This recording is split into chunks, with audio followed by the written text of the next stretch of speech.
Ընկերներ, շատ բարի օր, հուսամ լավ եք, անդրադառնանք մեր նախորդ հարցին, խոսքը ամանոր բառի գրելաձևին է վերաբերում եւ այսպես։ Շատ-շատերը գրում են ամանորը օ տառով, բայց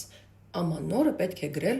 ո տառով, ինչու, որովհետև արմատը ոչ թե օր բառն է, այլ նոր բառը, իսկ նոր բառը դուք գիտեք գրվում է ո տառով։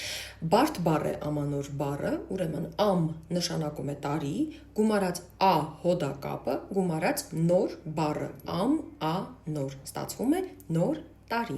Շնորհավոր ամանոր ո տառով եւ գրում ենք անմեծատառով։